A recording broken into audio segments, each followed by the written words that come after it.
Ну, хотелось бы сегодня поговорить, на мой взгляд, на очень актуальную тему,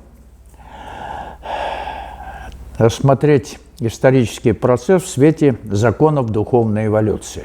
А то без правил, без законов как-то живем, да? Все-таки исторический процесс надо тоже как-то упорядочить. В смысле закономерность всего происходящего, а не случайность, как кажется. Да, у нас все как по случайности, заметили? Случайно заболел, случайно не принял лекарство вовремя, случайно не туда пошел. Вот, ну, все бывает, да. Вообще, на мой взгляд, случайности я уже на себе испытал и в больших масштабах, изучая исторический процесс, особенно в советский период, я понял, что вообще случайности в жизни, как отдельного человека, так и, естественно, стран и народов, не бывает. Это хорошо мне было известно или стало известно, когда я анализировал поведение пилотов в экстремальных ситуациях. Кажущиеся маленькие случайности, они приводили к большой беде. Знаете, вот большая беда, она всегда складывается из кажущихся маленьких случайностей. Любая война, там, катастрофа, ваши трагедии земные. Вот не бывает так, чтобы эти маленькие случайности не выстраивались в цепочку отдельную, которая приводит к беде. А у нас все к беде, к счастью, практически ничего не приводит. А? Или вы как-то вот по цепочкам к счастью пришли? Было такое? Ну вот, кажущиеся случайности, вроде бы выбор хороший сделал, правильно женился, работа хорошая, все в порядке. Вдруг раз и приехали. Бывает так, да? И вот я, анализируя советский период отечественной истории, основательно прорабатывал разные, абсолютно полярные по взглядам исторические источники и убедился в их полнейшей неспособности внятно объяснить все, что происходило в нашей стране в это непростое, трагическое, одновременно невероятно созидательное в духовном плане время, советский период. И тогда пришло озарение, капнуло как-то оттуда свыше, что правильный подход становится возможным, если историю любого народа, любого государства рассматривать сквозь призму духовных параметров. Ибо, вот сейчас, может быть, вы удивитесь, да, ну, те, кто меня знает и читали наши работы, что исторический процесс в целом есть не что иное, как духовное становление земного человечества на разных этапах его существования. То есть человечество обязано приносить духовные плоды. Вы можете выступать против этого, это может вам не понравиться, да, но тогда определите мне, ну, что, по вашему мнению, может служить основой исторического процесса. Для чего мы тут с вами завелись вообще? Для чего? А? Будут альтернативные какие-то мнения? Наверное, не будет, потому что придумать можно что угодно, но неведение и смерть – два фактора, которые ставят всю вашу жизнь вообще до нуля. Представляете, для чего живете? Чтобы умереть и все.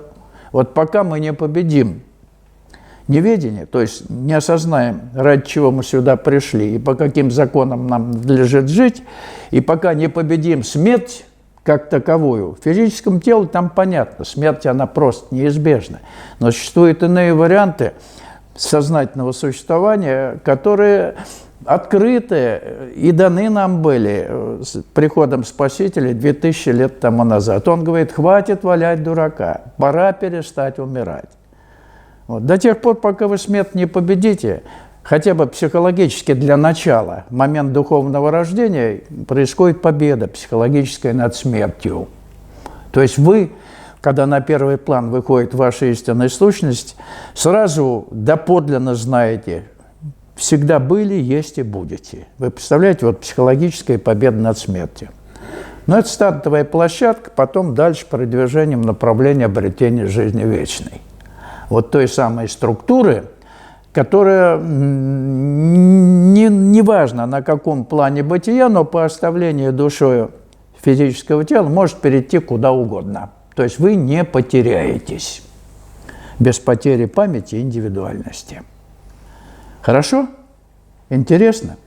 Вот я говорю очень много о последних, что ли, стадиях вот обретения вот этого нового состояния, когда ты вроде бы везде и нигде, когда вот та структура, которую ты собой представляешь с точки зрения физики, вроде бы ты есть, да, а где определить очень сложно. Физическое тело просто как инструмент вот этого нового сознания. И вот я нашел довольно простое объяснение в смысле вот каких-то интересных моментов, связанных с неожиданностями. Вот, например, неожиданные звуки. Для меня вот падение чего-то – это взрыв, вот как атомный взрыв. Вот упала там какая-нибудь штучка маленькая, стакан разбился, там, ну, что-то металл какой-то зазвенел. Вы понимаете, да? Для меня это вот просто. Я не то что долго не мог объяснить, но как-то связывал это, может, какими-то с физиологическими всякими, так сказать, нюансами телесными. Оказалось, объяснение довольно простое. Я ж не в теле, и тело не включается, а падение – это как атомный взрыв. Меня опять в тело в одно мгновение, а я потом опять оттуда выхожу, но это взрыв. Меня нету в теле. Вот эта вещь какая-то странная, шизофрения, я понимаю. Но почему вот такие мелочи вдруг тебя вот сразу возвращают в реальность, в тело? А с телом ты не связан. Потом сразу опять ты везде и нигде, но тело реагирует. Вот поэтому оно вот так вот. Вы представляете? То есть объяснение довольно простое. Еще дополнение к тому, что ты везде и нигде, но вот эти вот звуки отдельные, которые физиология телесная может где-то зафиксировать, они возвращают тебя на секунду туда. Потом ты опять везде и нигде. Ну, вот такое интересное состояние. Так вот, исторический процесс, если мы говорим об историческом процессе, будет правильно понят и довольно просто объясним лишь при условии принятия постулата, который определяет истинный смысл существования земного человечества. Это взращивание и принесение духовных плодов в ходе неочевидной для обывателей и ученых людей духовной эволюции. То есть должны люди или человечество приносить духовные плоды. И именно исторический процесс со всеми его там нелепостями, нюансами, трагедиями и комедиями призван обеспечить необходимые условия или необходимую среду для принесения этих духовных плодов. А так вы заедитесь, заспитесь, станете всем довольны, и духовных плодов нету. Сейчас поймем, почему, чуть подальше. Потому что есть 4 закона духовной эволюции. Когда выступает застой в жизни людей, вот, эволюционной напряженности нет, тогда огранки душ не происходит, люди засыпают, и вообще человечество становится ненужным. В общем, не нужно. Зачем им тут развелось? Чтобы сытости и в удовольствии жить хорошо, как кажется обывателю, а на самом деле никто вам сыто и спокойно жить не даст. Это иллюзия. Человеческая, эгоистическая иллюзия. Давайте устроим вообще рай на земле. Но что-то вам этого рая не удается достичь ни в индивидуальном порядке, ни в больших масштабах тем более. Да? Получается так? Ну так, никак по-другому. Ну, сразу возникает вопрос, а что такое духовные плоды? Есть такой вопрос? Вот принесение духовных плодов. Это люди, которые, продвигаясь сознательно по пути духовной эволюции или по пути, если хотите, единения с Господом или с божественным присутствием в себе, да, открыли свою истинную сущность, обрели психологическое бессмертие, то есть понимают, что они всегда были, есть и будут, и идут дальше или двигаются дальше в направлении, как говорил Спаситель, обретения жизни вечной. Вот это духовные плоды. Если вы не состоялись в духовном рождении или в духе, если вы не обрели психологическое бессмертие, то вы живете, как живете. И кармический закон будет над вами издеваться или как хотите, или, напротив, помогать вам все-таки сделать то, что вы просто обязаны сделать, явившись на эту землю. Ясно? То есть спокойной, сытой жизни вам никто не даст. Это вот то, что касается духовных плодов. Это отнюдь не фантазия или какие-то досужие домыслы духовных теоретиков, а конкретные практические результаты духовной трансформации сознания и тела человека, который представлен, в частности, в наших научных работах, посвященных духовной эволюции. Научных работах, я подчеркиваю. Не просто так.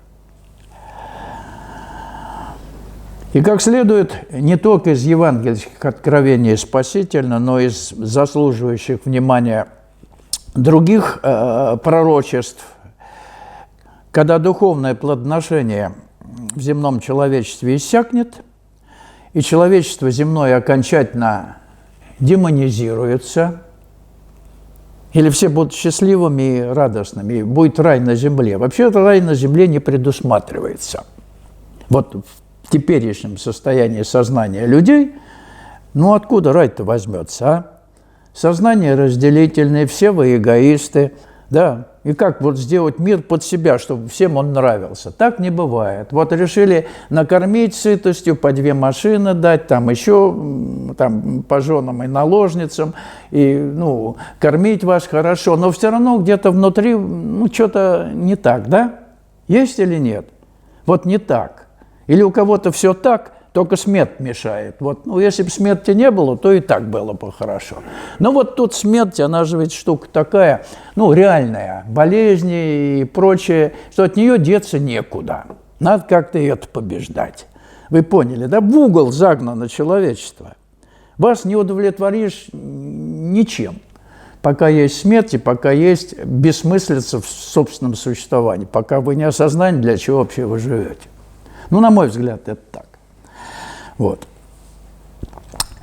Так что, когда духовное плодоношение в земном человечестве иссякнет, а когда-нибудь это все-таки состоится, все серьезные пророчества об этом говорят, то, наверное, божественное провидение найдет способ, как прекратить существование этого человечества, которое окончательно демонизируется. В конце концов. Понятно, да?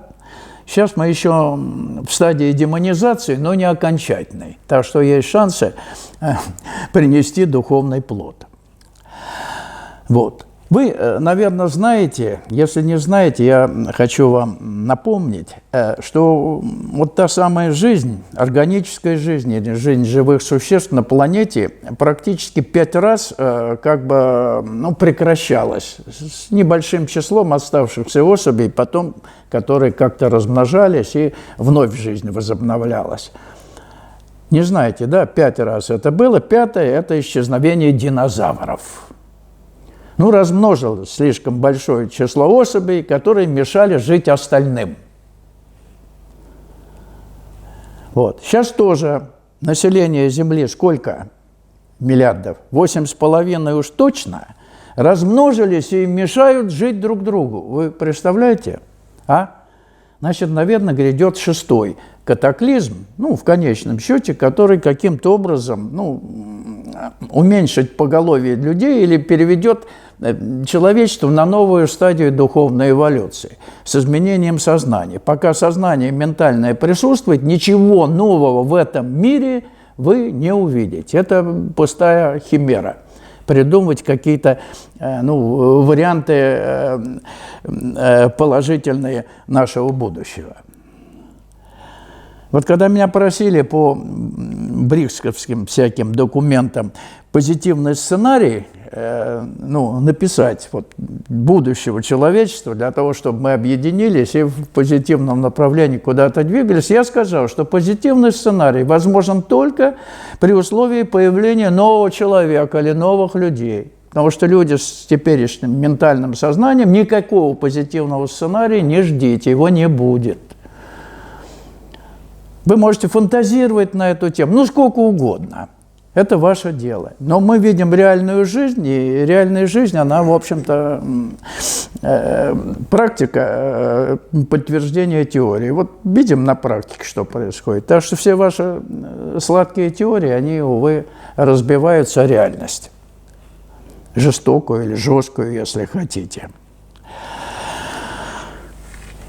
Итак, если вы категорически не принимаете за основу вот озвученный постулат, который объясняет истинный смысл существования земного человечества, то есть принесение духовных плодов, то наше дальнейшее с вами общение просто лишено смысла. Ну, что говорить, ну, вы останетесь при своих, да? Но если у вас есть интерес все-таки как-то вот подальше немножко или поглубже этот вопрос изучить, вот, мы можем продолжить. Если человек не принимает вот того постулата, о котором я говорил, то знайте и помните, если вы не принимаете этого, что провидение говорит с нами еще и на языке нашей истории. Не только вот нашей судьбы личной, оно с нами как-то тоже в индивидуальном порядке разбирается, но и на языке нашей истории, на языке наглядных исторических примеров, которые пронзительно прозреваются лишь воистину одухотворенном сознании, которого, увы, сегодня лишены во множестве плодящиеся, роботизированные насельники Земли, погруженные повально практически в виртуальные миры, компьютерные вселенные какие-то, маленькие или большие. Это реально сегодня.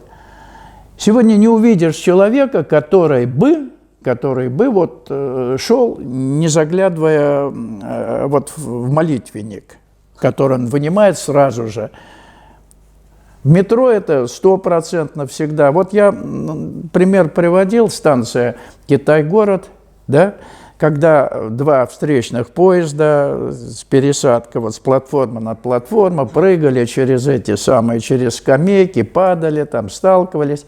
Сегодня вот я как-то поехал, я давно не ездил на этой станции пересадочной, поехал, смотрю, теперь уже из вагона выбегают на встречных курсах, глядя в молитвенник. Не просто бегут, глядя в открытую дверь вагона, куда надо влететь. Они еще по навигатору, наверное, ищут дверь, вот, куда им ворваться напротив. Вы меня поняли? То есть это уже усугубляет ситуацию. Все как-то уже, ну, драматичнее становится. Представляете, то они выбегали просто очумелые, а теперь с этим и бегут. Вот мне это непонятно, как это можно реально осуществить. Ну вот оно так. То есть время, прогресс вот делает тоже свое дело. То есть люди не могут отрешиться, им реальностью, им страшно с реальностью, наверное, контактировать. А в виртуальном мире они спокойны. Там картинки, там смерти нет, там вообще все замечательно, и болезней там нет. Одна только болезнь, которая развивается, это дебилизация. Но об этом никто помышлять не думает. Ну, который вызывает вот это дело. Вот. Так выдающийся немецкий мыслитель Освальд Шпенглер, вообще гениальный человек, советую вам «Закат западного мира» прочитать. Читается тяжело, но поучительная вещь. Так вот, он в своем труде знаменитом «Закат западного мира» задается вопросами. Я процитирую Шпенглера. Есть ли логика в истории? Существует ли по ту сторону единичных событий, во всей их случайности и непредсказуемости, так сказать, метафизическая структура исторического человечества, сущностно независимая от наблюдаемых повсюду расхожих духовно-политических порождений на поверхности? Структура, которая вызывает к жизни эту действительность низшего порядка, не являются ли великие черты всемирной истории осмысленному взору всякий раз в одном и том же облике, допускающим разгадку? То есть он видит, он прекрасно понимает, что на поверхности происходит много всяких событий, какая-то рябь на поверхности, но что-то глубинное, определяющее суть этой ряби, должно быть, оно просто обязано быть. Так не бывает. Ничего случайного в этом мире быть не может. Интуитивно это понятно. И понятно, что требуется аргументированно дать ответы на эти вопросы, положив в основу некий высший принцип, согласно которому и вершится исторический процесс. Вот в наших работах опыт духовного прочтения отечественной истории, обращенных преимущественно к тем, кто еще не окончательно в духе омертвел, говорится, что наряду с чередой видимых исторических событий, их очевидных следствий, которые детально рассматриваются, анализируются многими авторами, одновременно вершится еще духовная история. То есть скрытая, главная от несведущих история, ради которой затеялось проведением земное человечество. Это не очевидно для подавляющего большинства. Меньшинство задумывается, почему все так, видно, должно быть что-то. Вот это что-то или нечто мы должны с вами как-то скрупулезно изучить или поднять на поверхность и все упорядочить, то, что происходит в этом мире, чтобы это все стало на свои места. Российский философ и публицист Александр Панарин отмечает, цитирую, что со времен появления великих мировых религий мировая история включает еще и мистическую, то есть духовную составляющую в качестве скрытой пружины и вектора. А без этой скрытой пружины, направляющего вектора, история была попросту бессмысленной. Да ее бы не было, был бы просто хаос. Но божественная природа, со всей очевидностью, хаоса не допускает. Вроде бы хаос, но хаос, управляемый или упорядоченный хаос, он такими периодами. Вроде бы хаос, но это не хаос. Это переход из одного качества или из одного состояния в другое. Попробуем пошагово разобраться в задумке Творца относительно нас с вами. Задумки сродни многоходовой шахматной комбинации, которую не способны постичь люди, лишенные духовного видения. Или ведения, если хотите. У них отсутствует тот орган, я бы сказал, духовное око, да, который не просто понимает, а ясно видит, только не путайте с вульгарным ясновидением, видит все происходящее в истинном свете. Кем же на самом деле вершится история? Вот вопрос серьезный, да? Те, кто думает, что историю творят люди, как нас убеждают, да, или не только люди, но еще какая-то воля провидения или воля свыше, не только люди, но и воля свыше, да, заблуждается. Историю, по большому счету, вершит исключительно божественное провидение. Нравится вам это или не нравится, но это так. Люди – инструменты этого провидения. Они выполняют сознательно или бессознательно, или полубессознательно то, что от них требует провидения. Согласно программам определенным, как компьютер. Да, что-то заложили, что-то заложено, что-то предлагается, это реализуется. Так что люди думают, что они свободны в выборе, что они творцы собственной судьбы. Я по себе знаю. Я думал, пока я думал, что я творец собственной судьбы, вот все как-то все не так. Все вроде так, но не так до времени, потом опять не так, потом сильно не так, а потом за горло тебя берут и говорят, ну займись делом, хватит валять дурака. Вот когда перестаешь валять дурака и начинаешь заниматься делом, тогда все встает как-то на свои места. Не сразу, не бегом, но встает. То есть жизнь обретает смысл.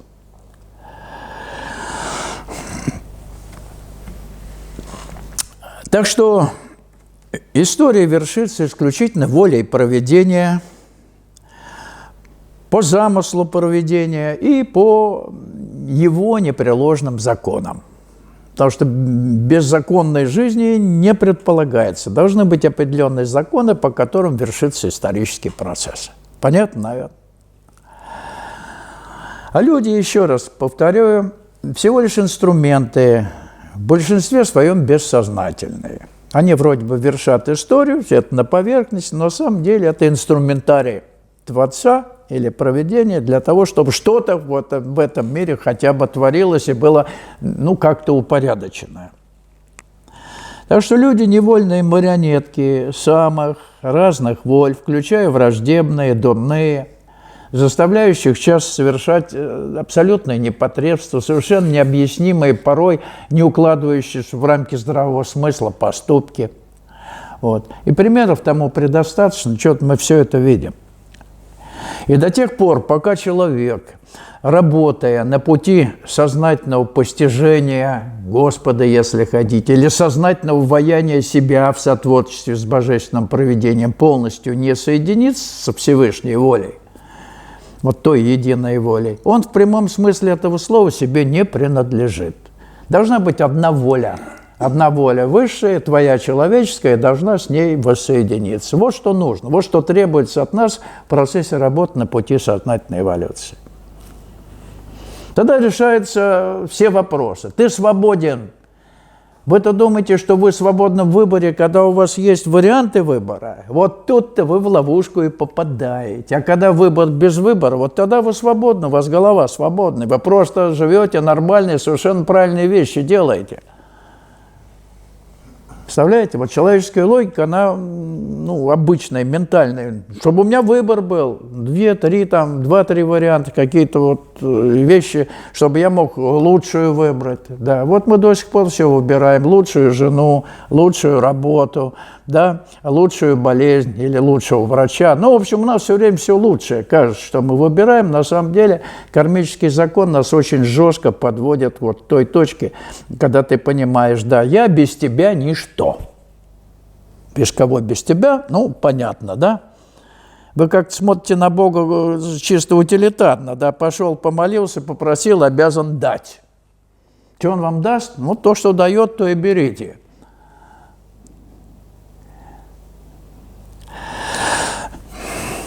Но не всегда нравится то, что Он дает, да?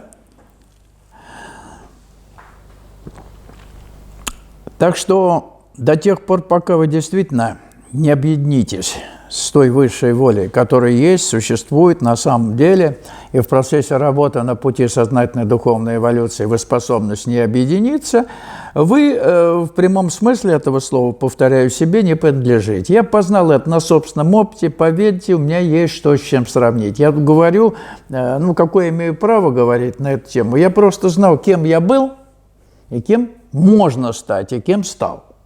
То есть все в сравнении познается, потому что когда вы мечтаете там о каких-то духовных достижениях, вы не представляете вообще, что это такое. Хотя у вас старая жизнь, вот прошлая жизнь, вам как-то уже надоело, понимаете, что надо что-то менять, и какие-то фантазийные у вас варианты по поводу духовных достижений. Ну, эти фантазии, они так и остаются фантазиями. Когда вы реально на практике меняете сознание, то есть оно меняется в процессе работы на пути, тогда вы понимаете, что в конечном счете определяет ваше существование в новом качестве. У вас будет что с чем сравнить. Пока у вас этого сравнения нет, вы можете фантазировать на духовные темы сколько угодно. Только практическая реализация пути позволяет реально вам вот этот вопрос или вот эту проблему о смысле собственного существования, как сделать жизнь нормальной, действительно, во всех смыслах, решить. Если люди, и пока вы не станете истинными духовными революционерами, то есть не просто искателями там хорошей, легкой духовной жизни, что-то там косметически подремонтировать. Ведь что современные психологи делают? Они пытаются адаптировать ненормального человека к ненормальному обществу. А я не хочу адаптироваться к ненормальному обществу, я хочу стать нормальным человеком. Это мое законное право, да? Адаптироваться к этому обществу, боже мой, не дай бог. Если тебя адаптируют, все, конец. Вы меня понимаете, да? Все. Ты уже умер вдвойне. Так-то, если у тебя все еще не так, и адаптации нет, ты, может, будешь что-то искать. Как только адаптировали, все. Гроб. Последний гвоздь вбит в крышку гроба. Вот, поэтому радуйтесь, пока у вас еще все не так, если вы не занялись пока делом. Радуйтесь, у вас есть перспективы реальные. Победить и неведение, и смерть, и вообще стать счастливыми. В истинном смысле слова, что такое счастливым, это, думаем, витальная радость. Вот такое счастье, порадовались. В витальном мире там порадовались и столько же погрустите, потому что так не бывает. Там радость, и потом маятник в обратную сторону двигается. Есть веселые методики, веселые практики, повеселились, а вечером тяжело. Так бывает. Поэтому хотелось, чтобы вы в эту ловушечку не попадались, чтобы на самом деле что-то делали реальное, которое действительно способно вас изменить. Так что пока вы действительно не определитесь, куда вы идете и что вам надлежит делать на этом пути, вы всегда будете несчастными нытиками, одолеваемыми страхами, сомнениями, страданиями. Всегда. Вот в чем дело. Не просто временами, а всегда. Это не приговор, это диагноз, который можно преодолеть, диагноз, который можно, болезнь, которую просто необходимо излечить.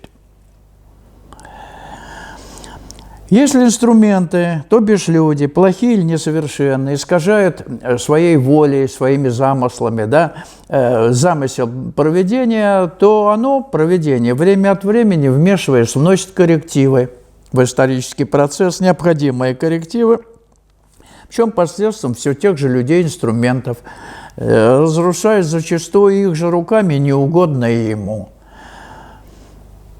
То есть одни и те же люди могут совершать прям противоположные вещи, становясь, простите за избитую фразу, по разные стороны баррикад. Естественно, чем более совершенные инструменты, в смысле сознательности, тем менее болезненно протекает исторический процесс. Сейчас мы видим явное несовершенство, инструментов, и исторический процесс, увы, зашел в очень опасную стадию, очень опасную стадию. Посмотрите, что творится сегодня в мире. Просто посмотрите, непредвзято. Мы все время как-то закрываем глаза на многие вещи, а вы просто посмотрите. Вообще, если вы нормальный, или есть проблески нормальности, вы должны ужаснуться. Если вы нормально и занялись уже делом, вы понимаете, что делом надо продолжать заниматься, иначе все будет еще хуже. Для вас уж точно. Понятно, да? Но реально надо видеть все, что происходит в мире. То есть не отгораживаться от этого, увидеть это реально, чтобы это было стимулом для вашей внутренней работы. А то кажется, там рассосется, эти там победят, те там что-то еще сделают, Организация Объединенных Наций, какое-нибудь хорошее постановление вынесет. И все будут удовлетворены и умиротворены. Но, увы, этого нет. И не предвидится в ближайшее время совершенно точно. О верховной силе божественного провидения, наш великий соотечественник Петр Яковлевич Чаадаев сказал следующее, я процитирую. «Вся наша активность есть лишь проявление силы, заставляющей нас встать в порядок общий, в порядок зависимости. Соглашаемся ли мы с этой силой или противимся ей, все равно мы вечно под ее властью. Поэтому нам только и надо стараться отдать себе, возможно, верный отчет в ее действии на нас, и раз мы что-либо об этом узнали, предаться ей со спокойной верой. Эта сила без нашего ведома, действующая на нас, никогда не ошибается. Она-то и ведет Вселенную, естественно, и земное человечество, к ее предназначению. Итак, вот в чем главный вопрос жизни. Как открыть действие верховной силы на нашу природу. Есть путь сознательной духовной эволюции. Сегодня понятно, как открыться этой силе. У нас была беседа в пятницу. Вы не были в пятницу, нет? Она была на медицинские темы. Я, в общем, сейчас поднимаю, насколько это возможно, вопрос о том, чтобы эволюционная медицина, эволюционный фактор все-таки учитывался. Потому что люди реально знают и говорят, ставшие на путь, открывшиеся этой энергии, что в макушку головы реально входит сила. Что она делает? Она может вызывать сердцебиение, аритмии, она может вызывать головокружение, она может вызывать боли, распространяясь по периферии. Реально в макушку головы что-то входит. Но если это что-то входит, и врачи ортодоксальные в это могут верить или не верить, это другой вопрос, но это факт. Это факт, который приводит ко множеству самых разных заболеваний, которые можно было бы профилактически избежать. Понимаете, да? Этот фактор эволюционный, он абсолютно не учитывается. Как сила это проникает в наш организм, как проникает во все царства природы и пытается это переформировать в угодном ей направлении. Не нам. Не в угодном нам направлении, а в эволюционном плане. Она пытается получить духовный продукт. Потому что вы некий полуфабрикат, а земное человечество – это своеобразный инкубатор, который должен приносить духовные плоды. На тонкий план бытия или для других каких-то миров, обычно говорят, там рай какой-то или небесная Россия. Ради Бога, фантазировать на эту тему как угодно, но жизнь человеческая не прекращается составлением физического тела. Только где вы будете там прозябать или, напротив, расти в сознании, это другой вопрос. Вы-то думаете, как говорил Шлер-Рабин, только дурак может думать, что могила избавит его от вечности. Куда-то попадете в беспамятстве, опять придете сюда, опять будете здесь творить непотребство. Наверное, времени уже мало осталось, чтобы сюда вновь приходить. В данном воплощении надо решить окончательно эту задачу. Если вы задались вопросом о смысле собственного существования, ответ есть. Работайте. Жизнь становится интересной. А так, что интересно? Вы все интересное перепробовали, наверное, уже. Все, вот, что могло быть интересным. И дальше что? А тут, представляете, эксперимент на себе ставишь. Понимаешь, вот оно. Представляете, вот маленькие шажки в нужном направлении уже вас убеждают в том, что вот оно. Действительно не обманывают. Оказывается, это вот какие-то маленькие победы. То есть жизнь становится интересной. Вы из социума не выпадаете. Вы просто в свободное от обязательных дел время учитесь молчать и сохранять эмоциональную ровность. Вообще все достаточно просто. Сегодня в методике духовная работа очень просто. Ум должен молчать, а эмоции должны быть сбалансированными. То есть они не должны выходить из состояния ровности. И вот я хочу беседу следующую, по значимости, все-таки посвятить вопросу то, что на сегодняшний день в практическом плане актуально и возможно для духовной реализации. Потому что многое обобщено, многое стало понятным. То, что было хорошо когда-то там, в древности, до нашей эры или в период поисков реализации духовных, в новой эре, оно не всегда хорошее. Есть тупиковые варианты. И сегодня понятно, что все кажущееся сложным и невозможным достаточно просто можно методически разрешить. Достаточно просто. Сложностей особых нет. Только от вас требуется скрупулезно это исполнять, дисциплинировав свою повседневную жизнь, и не более того. То есть вы должны все-таки сердечное стремление, если оно у вас есть, к духовной реализации, подкрепить практическими делами. Вот что требуется сегодня. Чисто практическими делами.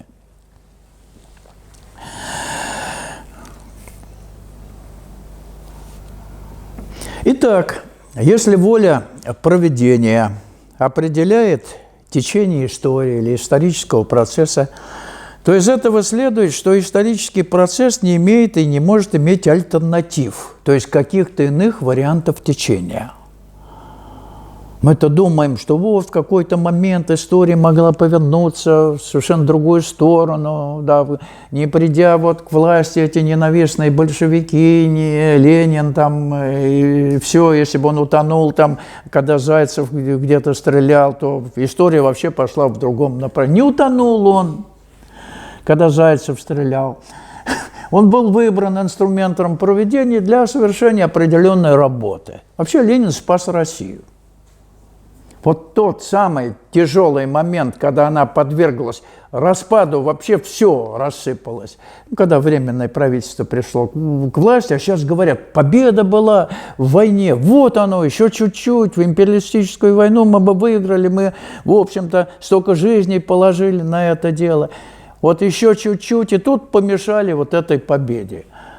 Ненавистные люди. Начали-то, в общем-то, либералы с буржуазной революции, в Маттовской, в конце февраля, в начале марта. Тут Ленин ни при чем, он просто был призван спасти Россию. Вот и все. На 5-4 года, все. Дальше Сталин проблемами этими занимался. обеспечение победы в той войне, если бы мы не победили в той войне, да, вот в той настоящей войне, эта война настоящая была, когда все были затронуты слои населения, социальные, неважно, так сказать, в каком варианте, но затронуты были все.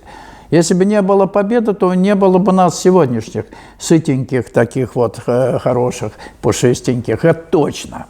Вы понимаете, да? И вот я сейчас читаю фантастическую книгу. Я жалею, что я в молодости, она мне не попалась. Я только о ней слышал. Виктор Некрасов «В окопах Сталинграда». Вот там вы способны понять или ощутить кожей, что такое война. Война-то, мы думаем, стреляют и стреляют. Да, постреляли, половину убили, отступили на задний план, там где-то, ну, 1/10 стреляют, а 90% времени вы живете в условиях войны, в условиях подготовки к тому, чтобы опять пойти пострелять. Вы понимаете, это жизнь. Вот тысячи людей, вот как они жили, эта книга фантастическая. Виктор Некрасов, он участник Сталинградской битвы. Это просто вот надо один раз мужикам уж точно прочитать. Это хроника, вот прям буквально. Он в 1946 году издал эту книгу, и был создан фильм «Солдаты» по этой книге. Он есть, этот фильм, в интернете его можно найти. Фильм «Солдаты» называется. Это я вам так, вот, к сведению. Вообще, что такое настоящая война? Настоящая война. Не опереточная война, не война вот этих самых компьютерных всяких вот этих сил кого-то с кем-то. А это вот настоящая живая война, которая действительно дала нам возможность, нам вот сегодня вообще существовать, выжить и быть, физически быть даже. Так что в каждый конкретный момент и период времени происходит то единственное возможное, что было уготовано проведением или скорректировано проведением. Оно корректирует и преподносит нам. И дилетантски сетовать на то, что судьба страны могла быть иной. К примеру, на место одного нерадивого правителя кто-то другой бы пришел, более прогрессивный, наивно, ибо в ходе духовной эволюции, в которой вовлечено все земное человечество, да, все земное человечество, все имеет сокровенный смысл, не подвластный логике человеческого ума, но хорошо осязаемый, душою пробужденный. Ты видишь, вот оно, вот по-другому быть просто не могло. А посему абсолютно бессмысленно рассматривать постфактум любые альтернативные варианты в течение истории. По этому поводу книги пишут толстенные. Они увлекательны, но это из области ненаучной фантастики. Потому что к научному фантастике это отношение не имеет. Просто фантастика. Вот. Возможно, увлекательная, но фантастика. Австрийский писатель Стефан Цвейг определил историю человечества, ну, как некий, я своими словами, как некий феерический спектакль, поставленный гениальным режиссером по гениальному сценарию. Процитирую Цвейга. «В мгновение своего наивысшего мастерства история не нуждается в поправках. Там, где она творит, как вдохновенный поэт и драматург, ни один художник не смеет и мечтать ее превзойти». Не надо ничего придумать, вот реальная история, вот она. И постановка гениальным режиссером и драматургом. А все остальное, ну, декорации, исполнители и прочее. Понятно?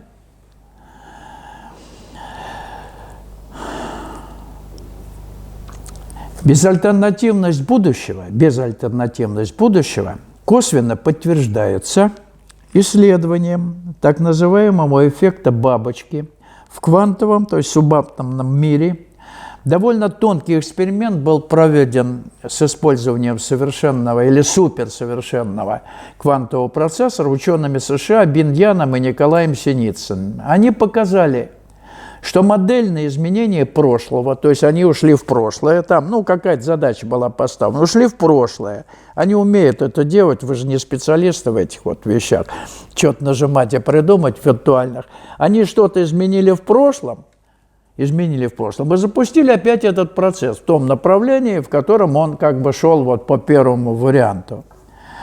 И они, и произошло, и оказалось, что изменение прошлого никак не отражается на настоящем. То есть настоящее корректируется, если прошлое изменено, но появляется только какой-то фоновый шум, как следствие вносимой корректировки. И все равно приходит к тому, откуда ушли. Только шума больше. Ну, там могут революции, войны быть. Ну, к примеру, я говорю, в человеческом плане. Представляете?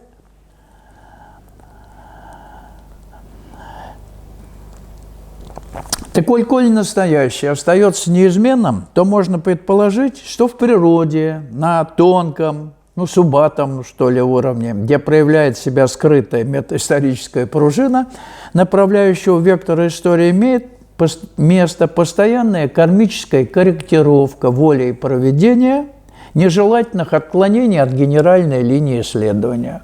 Корректируется там, просматривается то, что должно быть. Отклоняетесь, корректирует путь.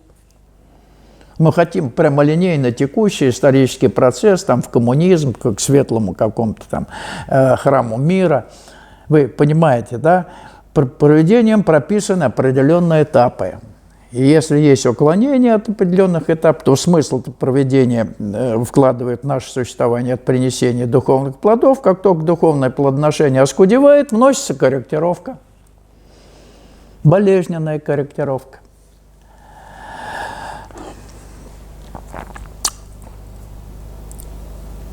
Несведущим людям и вправду кажется, что историю вершат царствующие особы, президенты, политики, министры, военачальники, лидеры партий, движений и прочее, то есть прочие марионетки самых разных воль. Людям так кажется. Но не тут-то было. Историю вершит исключительно воля провидения. И неважно, кто находится у руля, неважно, что он при этом о себе мнит, находясь на троне, ибо он всего лишь исполнительный инструмент, которому эгоистическое своеволие дозволяется лишь в ограниченных пределах. От себя он мало что может добавить, пределы его ограничены. Если он нарушает вот эти пределы, следует болезненная корректировка, порождающая этот фоновый исторический шум. Так вот, сегодняшняя историческая наука не может называться наукой, ибо у нее нет фундаментальных законов, которыми она могла бы руководствоваться, рассматривая исторические события в единственном верном ракурсе, с возможностью использования знаний о прошлом для своевременной и правильной коррекции будущего, что ли, вернее, настоящего ради будущего. Если нет законов, то по каким законам ты можешь корректировку вносить? То, что многим сегодня кажется историей, это своеобразное, зачастую привлекательное мифотворчество, фантазии. Мифотворчество или нудная наукообразная беллетристика. Вот горы подобной литературы, я бы сказал, макулатуры, я проработал и понял, что это банальный интеллектуальный мусор, ни уму, ни сердцу. Мусор, просто мусор. Горы мусора я переработал. Факты, да, их можно и нужно взять за основу, но их интерпретация в формате ментальной логики, да еще с эмоциональным уклоном, если эмоции еще подключаются, да, увы, убогость и серость. Словом, история, которая нам предлагается, это как предложение без подлежащего, со многими сказуемыми, но ни о чем. Вот предложение не может быть без подлежащего, да? Филологи, лингвисты русский язык изучали. Подлежащие должно, а его нету. Одни сказуемые.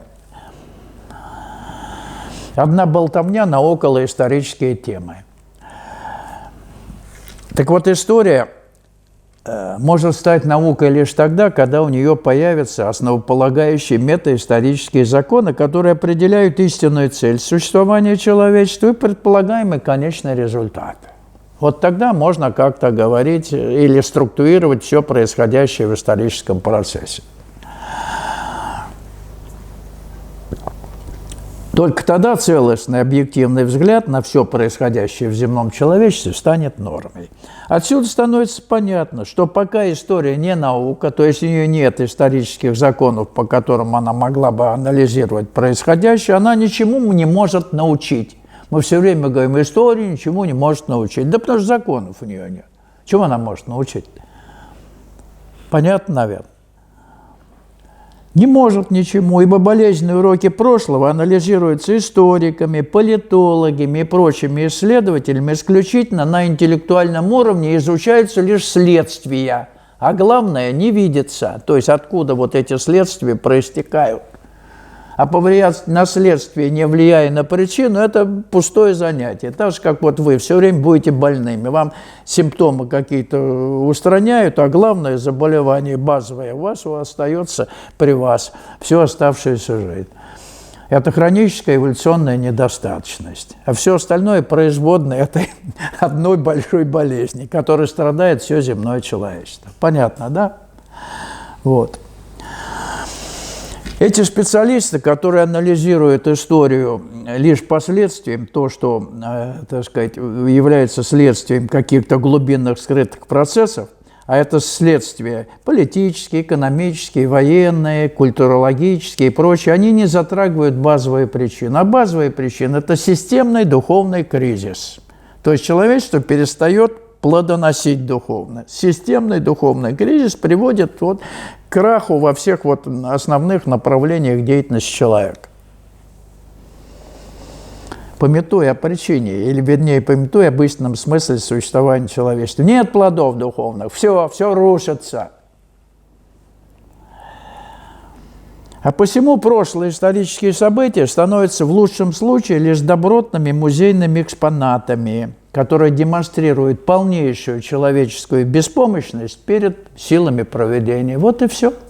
Музей можно создать. Подобных примеров, на каждом шагу их множество.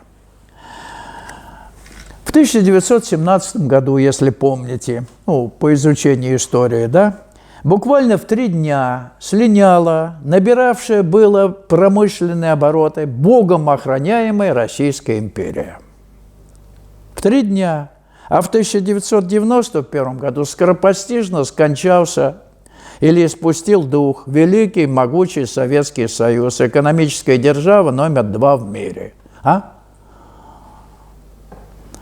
То есть на экономике хотели в 2017 году выехать, здесь тоже, а в один день все рассыпалось. До нуля. Так ж не бывает.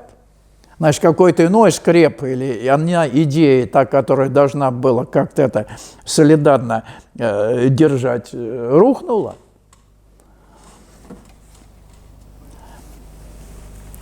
Не могу не привести блестящее свидетельство русского философа, мною любимого, Василия Васильевича Розанова об октябре 1917 года. Русь слиняла в 2 дня, самое большое в 3. Поразительно, что она разом рассыпалась вся до подробностей, до частностей. Не осталось ни царства, ни церкви, не осталось ни войска, ни рабочего класса. Все рухнуло в один момент, 3 дня. Буквально в 3 дня. Но было что-то крепкое, нам говорят, да еще чуть-чуть, Столыпин говорил, 20 лет мира, мы бы такими стали, вот, но нас бы вообще трогать не надо бы никому. И, вот, а вдруг вот провидение решило, что надо тронуть. Почему тронуть? Потенциально богатая духовными талантами страна или народ, могли бы, пойдя по капиталистическому пути, по буржуазному пути, утерять этот потенциал. Поэтому нас надо было провести через подъем, через общее, так сказать, образование, чтобы люди, в общем-то, получили некую подпитку в культурном плане, в образовательном плане. То есть забитый полукрепостной народ и рабочие серые и темные, они духовных плодов бы не выдали. Поэтому требовался советский период на время. пока идеология работала. Когда она рухнула, идеология, когда светлое будущее перестало маячить, вот вам облом. То есть идеологически не перестроено было вовремя, не перенастроена система была.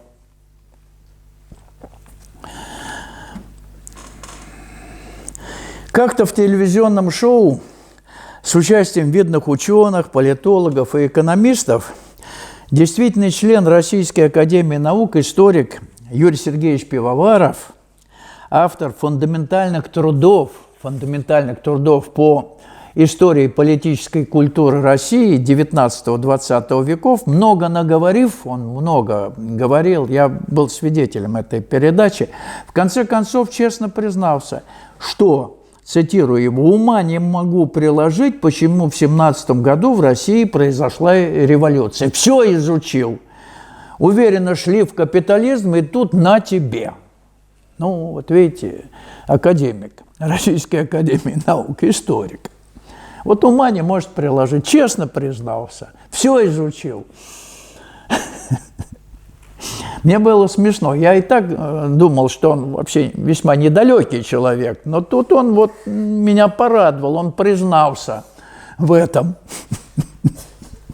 Он несколько раз выступал, я просто следил за тем, как он говорит. Ну, обычные стандартные слова, они же говорят, имея в арсенале, 200 слов максимум, 100. Вот послушайте любых политиков, президентов, 100-150 слов в их арсенале, они шире, как-то глубже. Лексикон у них весьма ограничен. Вот.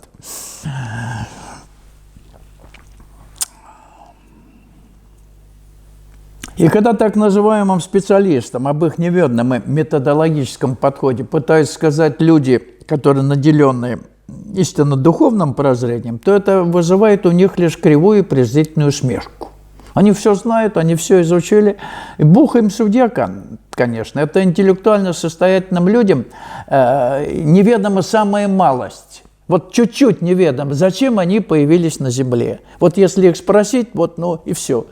Они могут промычать ответ на этот вопрос как-то, если им задашь. Но на второй вопрос, который я им задам, они ответить уже не смогут. Я проверял это. Меня все время спрашивают, а какой второй вопрос будет? Я говорю, в зависимости от ответа на первый. Зачем вы появились на Земле? Люди, расскажите мне.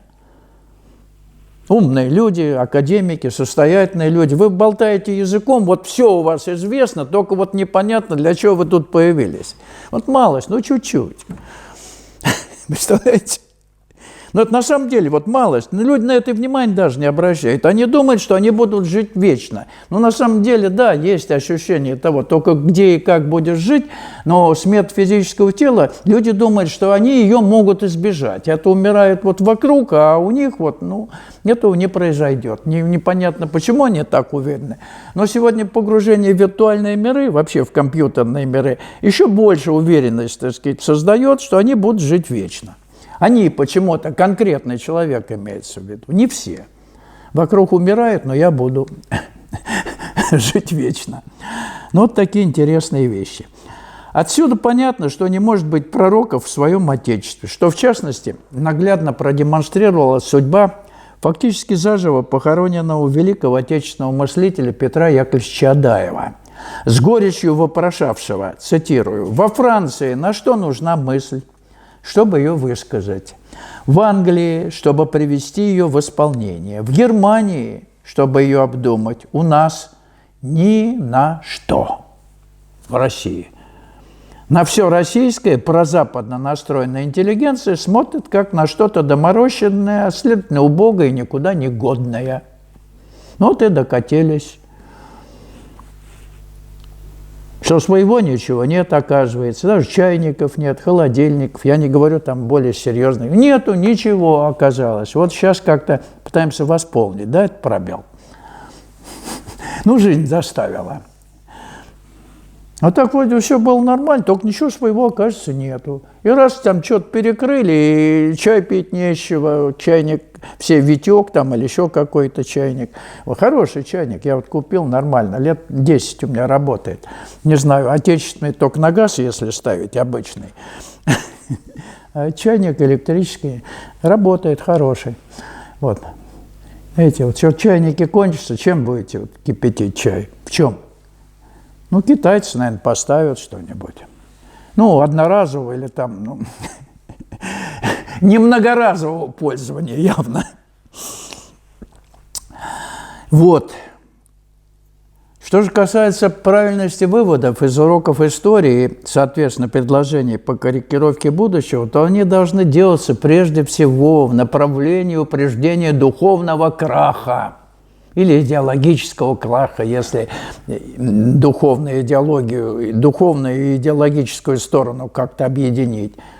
Будет крах, духовный, идеологический крах, то все опять посыплется по всем каналам, по всем швам будет рваться.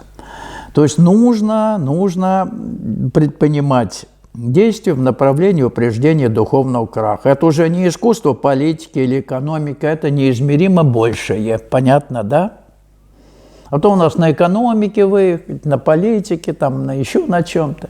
Но все это детские мечты, детские, так сказать, идеи выправить нашу жизнь в нужном направлении. Потому что нет понимания истинного смысла появления людей здесь, на земле, для чего вообще они здесь вот завелись. Вот.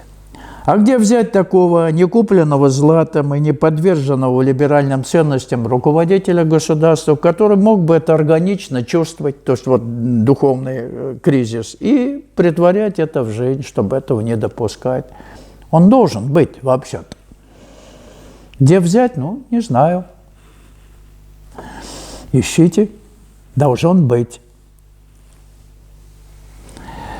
Да и возможно ли появление такого или такового в эпоху повальной демонизации человечества? Упреждению духовного краха отнюдь не способствует внешняя активность религиозной жизни посредством умножения церквей, мечетей и числа их прихожан, как это видится многим несведущим умам. Сейчас понастроим побольше этих религиозных заведений, и все будет в порядке. Увеличим число прихожан. На самом деле это возможно только путем умножения истинных светильников духа, а не церквей и мечетей. Понятно, да? Для этого нужно правильное духовное просвещение и соответствующие варианты практической реализации замысла Творца. Вот что нужно для этого в первую очередь. А то можете понастроить мечети, храмов, синагог, ну ради Бога. Это отнюдь не выход из духовного кризиса. Это, напротив, опять на старые грабли наступаешь, и все с тем же самым успехом и с теми же самыми результатами порочными.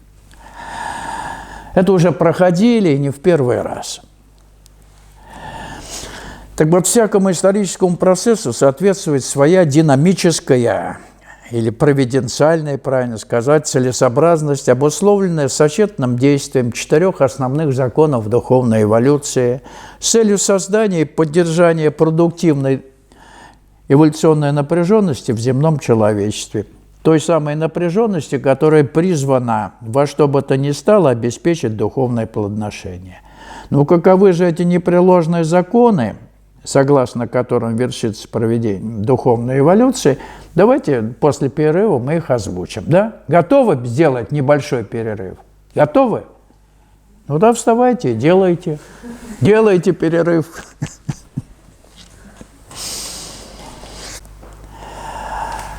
По поводу закономерности течения исторического процесса, советский философ грузинского происхождения Мераб Константинович Мамадашвили, слышали о таком? Да. Вообще умница большая. Зиновьев, он и Щедровицкий, которые факультет психологии МГУ заканчивали, это вообще столпы. Щедровицкий – это психолог и психофизиолог совершенно нового направления, который тоже был не принят, и как-то вот так, ортодоксы его не приняли. Часть его работ, вот мы, используя, так сказать, свои научных исследованиях и опытах по изучению поведения пилотов в экстремальных ситуациях, отчасти щедровицкого методики тоже использовали. Так вот, Мамардашвили очень тонко подметил, что первым или настоящим над всеми историческим законом является некий закон законов, который указывает на существование законов. То есть это мудрено по-философски, но если какие-то есть законы, то над ним должно еще что-то надстоять. Кстати, Мамардашвили научил меня читать. Читать бумаги, документы всякие официальные. И когда начинаешь читать, обращая внимание на слова, вы же читаете и прочитали, и видишь, как они поставлены одно за другим, и что вообще из этого вытекает, абсолютный бред. Редко, когда можно из фразы, из предложений вот этих вот казенных, которые публикуют вот большие люди, призывы, лозунги, какие-нибудь программы, что-то путное вообще выяснить. Вот я научился читать. Я, много бреда перечитал, и поэтому, видишь, боже мой, люди, вроде бы все складно, претензий никаких, но там ни о чем. Что это невозможно сделать, невозможно в жизнь вообще претворить. Я много перечитал такой литературы, таких разного рода указаний, всяких там европейских клубов, изборских клубов и еще чего-то. Я говорю, полная туфта, извините, вот я не могу ничего сказать, там ничего нет, но красиво. То есть реально на практике это сделать вообще нельзя, никогда. Это невозможно сделать. Но слова красивые. Программы всякие разные. Вы поймите меня. Просто я научился читать. Может, новое сознание читает вот так, совершенно по-новому. Но я понял, Мамардашвили, он говорит, вы читайте хотя бы то, что вам преподносят из этой официальной документации, статей. Посмотрите, что там вообще внутри-то заложено. Оказывается, пшик в большинстве своем. Но красиво. Красиво оформленная билиберда. Ну ладно, идем дальше. Значит, таким законом, который указывает на существование законов, является, собственно, истинный смысл существования земного человечества. Для чего оно зародилось? А это непременное принесение духовных плодов в ходе неочевидной для подавляющего большинства насельников Земли духовной эволюции. Вот то, что стоит над законами, которым вершится духовная эволюция, или вообще вершится исторический процесс. 4 закона основополагающих, по моему мнению, это как мое небольшое изобретение, я как поставил в определенный ряд. Первые 4 закона, они, в общем, давно были изобретены в Индии, да? В Индии в основном это закон перерождения, кармический закон и закон свободы выбора. Знаете, наверное, да? Сейчас я эти законы, рассмотрю чуть подробнее. Первый закон – это закон перерождения, или закон повторных рождений, или закон реинкарнации. Услышав про этот закон, вы все счастливы, что не один раз живете. Представляете, какое счастье? Вот. А так ли это на самом деле? Не узнаете до тех пор, пока не объединитесь с своей истинной сущностью, пока она не выйдет на первый план и даст подтверждение, да, вы всегда были, есть и будете. Так теплый закон, хороший, да? Что не один раз живете.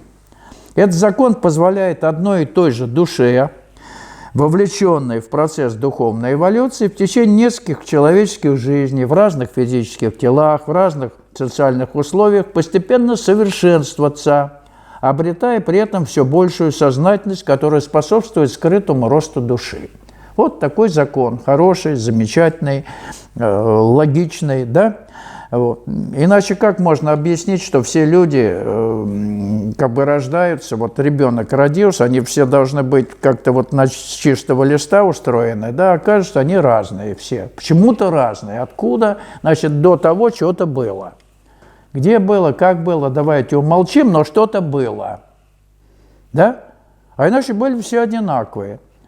Ну, что вложишь там в образование, в семейном воспитании, где-то в профессиональных каких-то направлениях.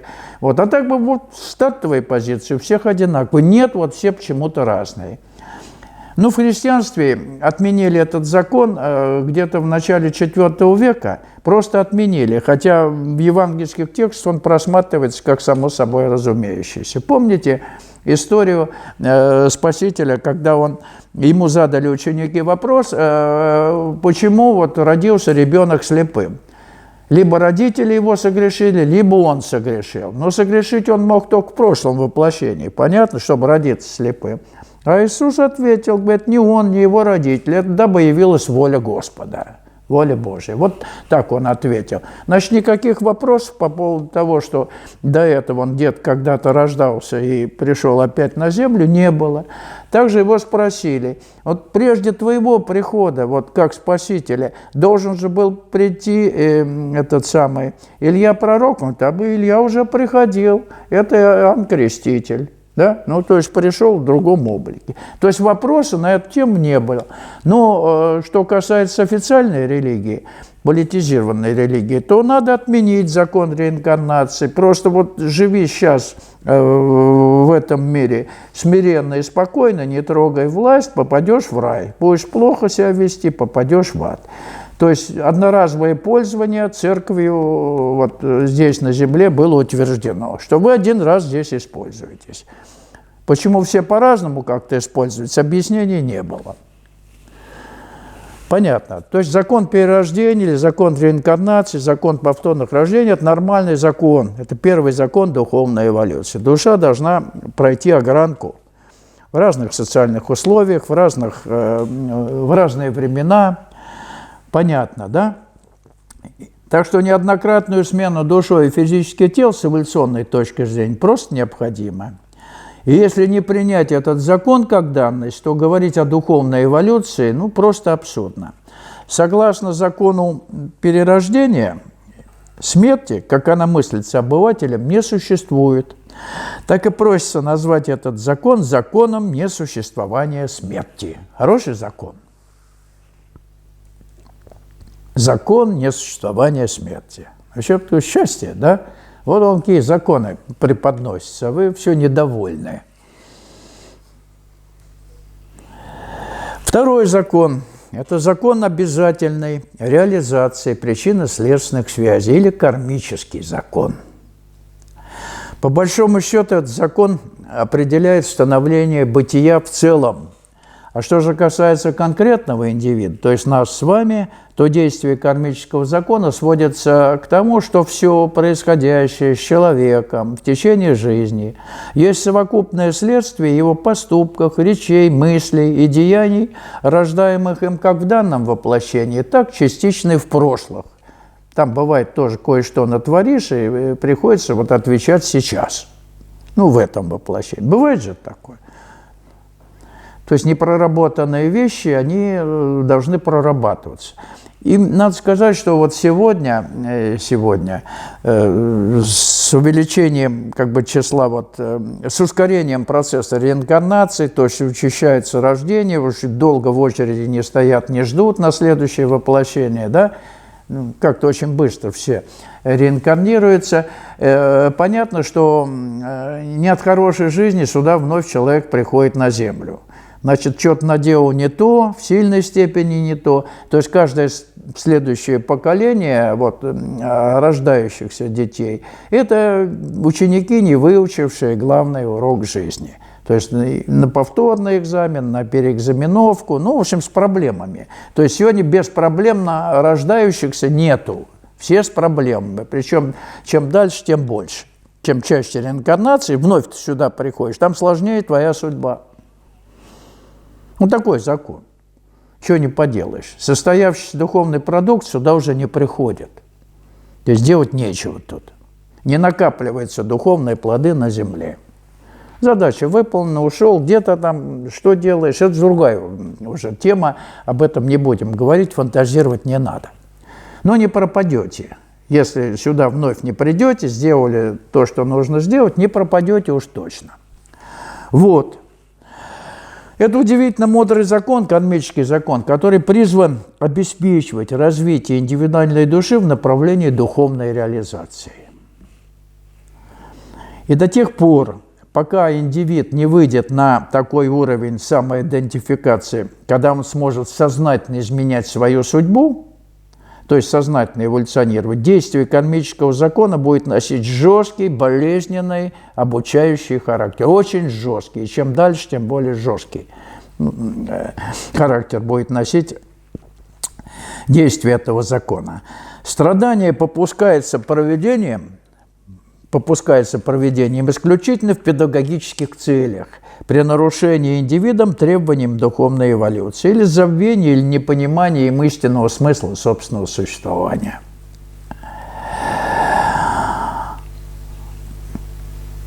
Думается, вы все испытали действие этого закона на себе, и особых возражений по поводу его приятия не последует.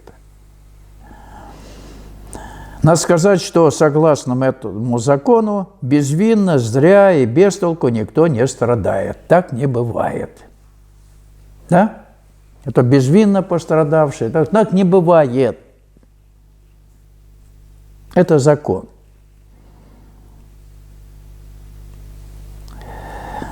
Третий закон – это закон свободы выбора. Или свобода воли, закон свободы выбора индивида или закон свободы воли. Он заключается в том, что божественное провидение никогда не посягает на свободу принятия индивидом того или иного решения в той или иной ситуации. Эгоистического решения, понятно, да? Ваше эго принимает решение, не посягает этот закон на право вашего выбора, однако, несоответствие принятого решения вами эволюционной целесообразности обязательно находит тотчас или отсрочено отражение в кармических следствиях, то есть в кармических уроках, действие которых, как упоминалось выше, направлено исключительно на воспитание души. Всеми средствами душа должна пройти воспитательную работу. Иными словами, согласно кармическому закону, ваш неверный выбор непременно будет подкорректирован. То есть срабатывает принцип изменения маршрута в известном вам навигаторе. Маршрут перестроен. Ну, там выбрали другую жену, другую работу, сделали какую-то глупость. Маршрут перестраивается. Все сначала. Понятно, да. Ну, сначала там уже с какими-то нюансами. То есть понятно, наверное. То есть вы как бы думаете, что вы по своей воле что-то делаете. Да, по своей эгоистической воле делаете, но корректировка неизбежно следует, если выбор ваш, неверный, в принципе, мешает росту души, кристаллизации души. Абсолютно правильный или безошибочный выбор возможен только при условии единения человеческой воли и воли провидения или божественной воли, что является конечным результатом вашего следования по пути сознательной духовной эволюции. Вот тогда уже выбор без выбора. Представляете, какое счастье? Голова не болит, ум не работает, никаких дилемм, выбирать нечего, просто выбираешь и всегда правильно. Знаете, это вообще счастье, наверное, которое трудно себе представить. Но можно проверить на практике, это счастье вполне можно реализовать. Вот я не могу себе представить, как я могу включить ум для того, чтобы принять какое-то решение. Я не понимаю, он не включается, у меня нету его, чтобы он включился. Я не знаю, представляете, какое счастье. Вот не с ужасом, а вот как-то думаешь, если вдруг он включится, как же ты дальше-то будешь жить после того, как его не было? Какое счастье, вот когда его нет, и вдруг он опять заработает. Это все, конец, это сразу самоубийство. Потому что ты знаешь, как это было, и уже познал вкус там пару-тройку десятилетий, что он не работает. Это вообще счастье. Представляете, жить без ума. Вы даже себе представить не можете. Спишь спокойно, засыпаешь в любой обстановке. Как кошка. Да, 70% времени они спят. Если бы не было обязательных дел, так бы и спал 70% времени. То есть спать-то хорошо. Вам нравится спать? Спокойно, ну, когда кошмары не снятся, и все нормально, да? Представляете, вот, как хорошо, когда спишь спокойно. Как я вспоминаю, как на работе у нас умер один товарищ, которого, ну, все очень не любили, мягко говоря. Ну, он как бы вовремя умер даже, там место одно освободилось. И на похоронах, а это всегда такая мрачная процедура, да, секретарь партийной организации, это было в советское время, сказал: «Спи, дорогой Левон, ты этого заслужил». Как это? То есть, ну, с точки зрения, что вот его не сильно любили, вот, вы представляете, он так серьезно, над гробом, я помню, в кожаном пальто, в таком длинном, и вот так говорил, ну, это проникновенно, ты этого заслужил. Там слеза у него, ну, могла капнуть, но не капнула. Вы представляете?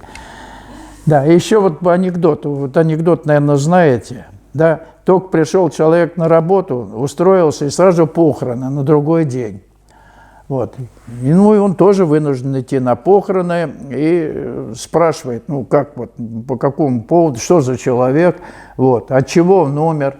Ему говорят: читайте надписи на венках. От друзей и по работе, от жены и детей. Ну, вот так, там все написано.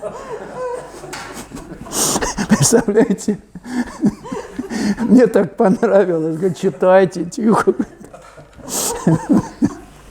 Вот от этого умирают, оказывается. Ну ладно, это по поводу кармического закона, да, мы с вами вещаем. Итак, смерти нет, своеволие не возбраняется, кармический закон исправно работает, подправляя наше безрассудство. Посему все направлено на воспитание нашей бессмертной души. Вы скажете, что так все в жизни можно оправдать, даже самое низкое и жестокое можно оправдать, но не все. Нерадение к Господу оправданию не подлежит. Вот единственное, что нельзя оправдать. Понятно? Все остальное, ну, согласно законам, подкорректируют вас. А вот нерадение Господа оправдать нельзя. Это главное, что надо усвоить. То есть надо с Ним воссоединиться. Четвертое, не всегда правильно понимаемый закон – это закон поддержания продуктивной, то есть приносящей требуемые результаты энергетической напряженности в эволюционном поле, в земном человечестве. Должен быть напряг постоянный. Существует много уровней энергетической напряженности, то есть поляризация, или еще, как можно назвать их, уровней конфликтности, которые обеспечивают эволюционный рост душ отдельных индивидов. Ну, некоторые наиболее значимые. Это индивидуальный уровень поляризации, то есть в каждом из нас присутствует, как вы сами, наверное, убедились, и ангел, и дьявол. Есть это в нас, да? Одномоментно. Да, ну, если честно, ангел-то вы рады, да, или сомневаетесь, а дьявол как не хочется. Ну, какие-то две стороны полярные обязательно в нас присутствуют. А иначе мы были бы никто. Вот. Далее, уровень поляризации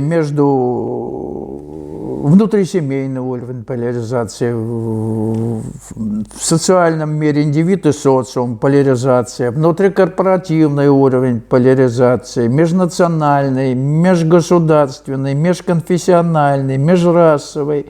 Их много, этих уровней поляризации, и все они вот под эгрегорами каким-то, да, оказывают влияние на сознание человека. Так или иначе вы им подвержены.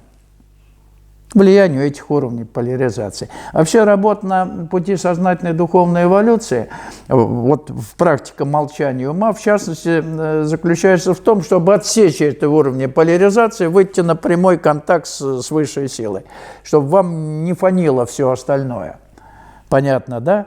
Потому что через ум все это происходит обычно. Ум – это входные ворота для всего и вся. Замолчит ум, все будет в порядке. Нет, вы вот упорно занимаетесь мазохизмом.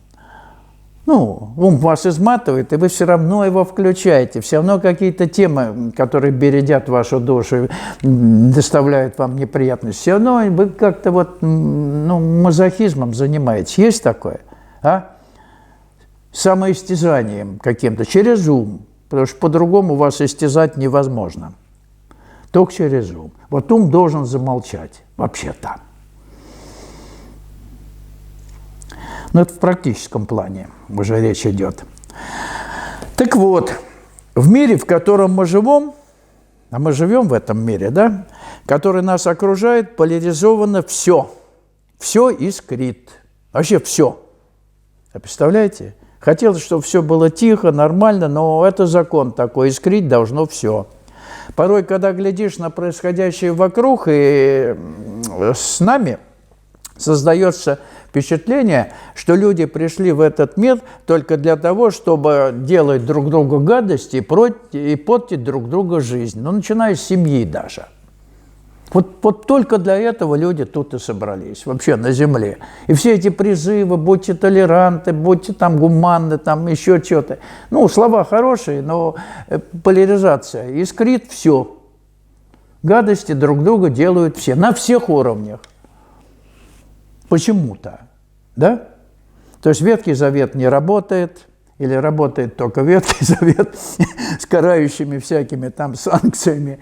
То есть люди как-то вот не поддаются уговорам вести себя хорошо, нормально и не портить друг другу жизнь. Вот не получается, и все. Пробовали дома навести порядок, в семье, даже в семье не получается. Вот. А вы хотите в государстве, в межнациональных отношениях, межгосударственных, ну, не будьте детьми. Искрить должно все. Вот. И каждый при этом вроде бы прав. Да? Вот послушаешь одного, послушаешь, у каждого своя правда. Своя правда. Пойди тут и разберись.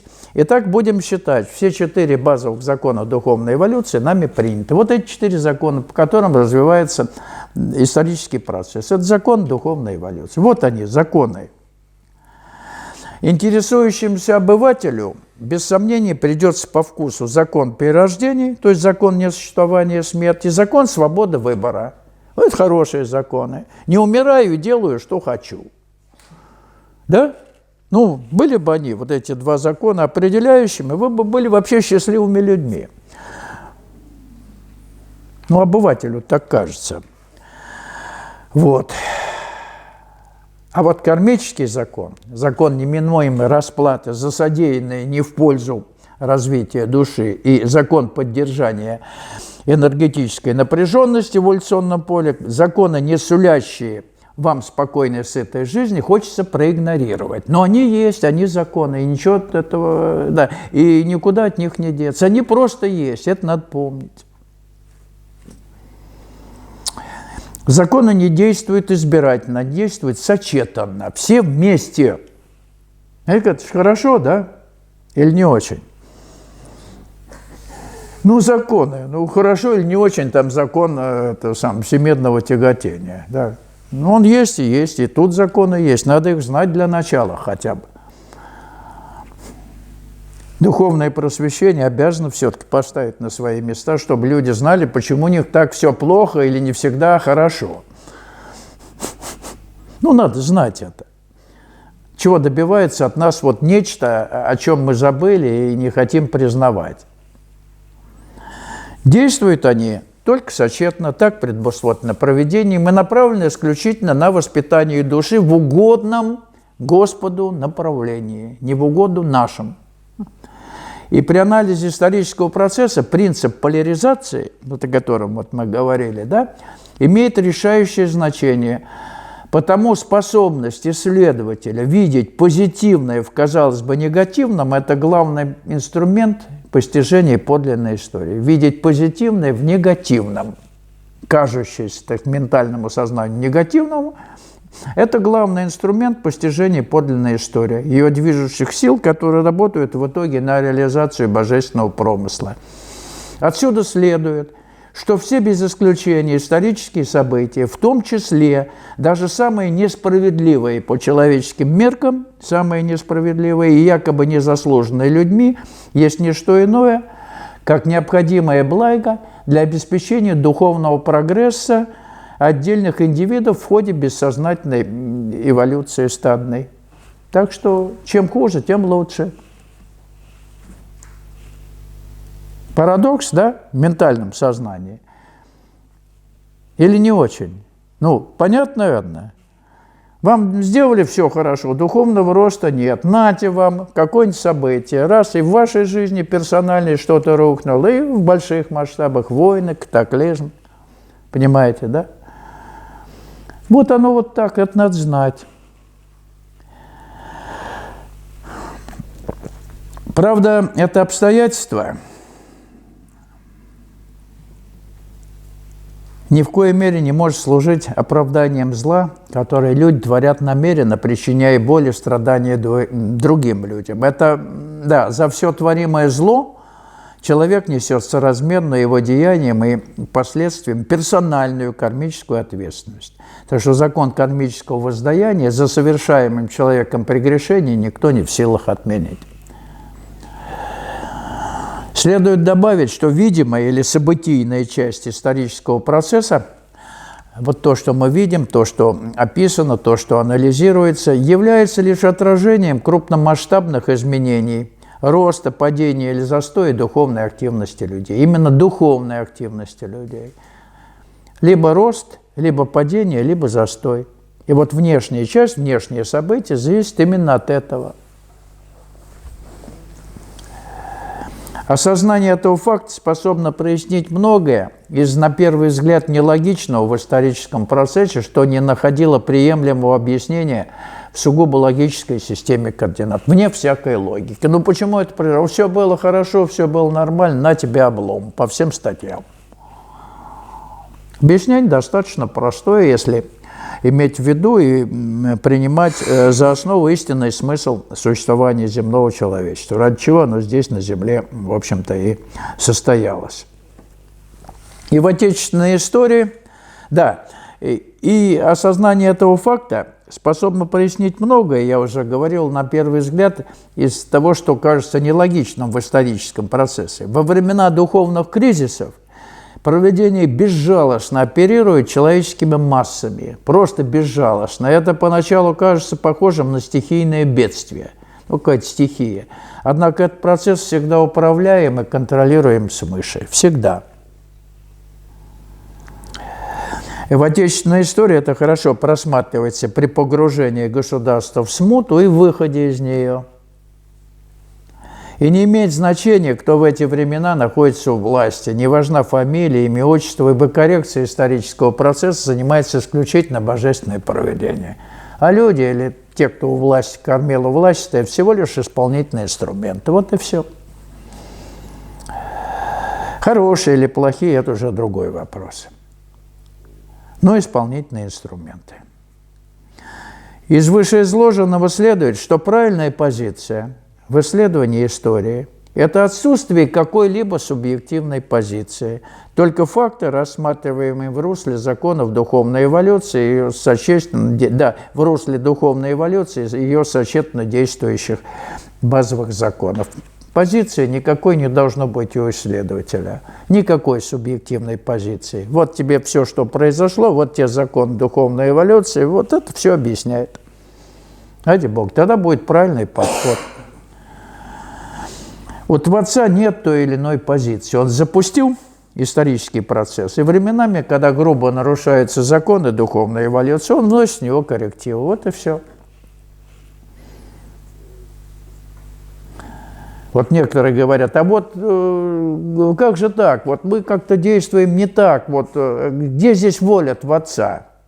Ну, не так, надо бы нас подправить сразу. Закон свободы выбора, пожалуйста. Это тоже воля Творца, потому что согласно его закону мы имеем эту свободу. Но потом подкорректирует. А так, как вы думаете, сразу, когда у вас что-то не так, он должен вмешиваться и говорить, вот делайте так. Нет, так не бывает. То есть духовный продукт должен пройти огранку, высочайшую огранку. Представляете? Чтобы выйти на уровень самоидентификации. А так вы такие-то будете полуфабрикатами. Куда вас направить после оставления тела? Не знаешь, где, опять сюда, опять на переэкзаменовку. Ясно? Вот в духовной эволюции там экзамен на 3 или на 4 сдавать нельзя. Там только на 5 с плюсом. Ясно? Вот и все. Это купить нельзя, это нельзя как-то вот по чуть-чуть. Это как следует нужно. Понятно? То есть духовный продукт должен быть штучным и качественным. Так что историю следует рассматривать исключительно глазами Творца. Это возможно только на финальной стадии вашей реализации пути сознательной духовной эволюции. Тогда становится все понятно. Никаких вопросов к тому, что происходит в мире, нету.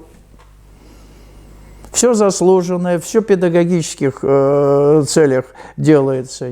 Ну, смерти нет, вы ужасаетесь смерть, безвинно страдающие. Безвинно страдающих нет, смерти нет. Вот законы-то есть эти. Вы как-то вот временами их принимаете, когда вам выгодно, или вы сытенькие, и лежите на диване. А когда что-то не так, вы как-то к этим законам, ну, даже зная о них, относитесь к недоверием. Но они есть, и ничего с этим не поделаешь. Есть эти законы, понятно? Поэтому надо с пониманием к этому относиться. Вот и все. Любая позиция или точка зрения возможна только при наличии эго. А коли эго отсутствует, если вы состоялись как духовный продукт, то в поле вашего восприятия, в поле вашего восприятия реальности остается лишь Творец и его творение. Без всяких философий.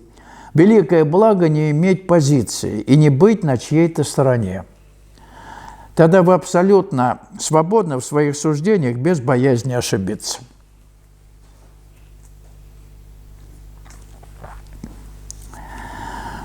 А теперь коротко о России, которая, безусловно, находится на особом счету у божественного провидения. Это на самом деле так. Можете в это верить, можете не верить, можете сомневаться. На самом деле так.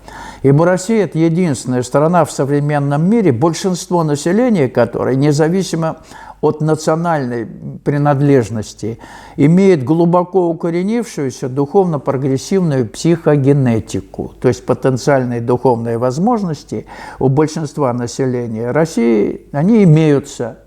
А потенциальные – это только потенциальные. Да? Если не будет реализации соответствующих этих потенциальных возможностей, то все беды будут сыпаться.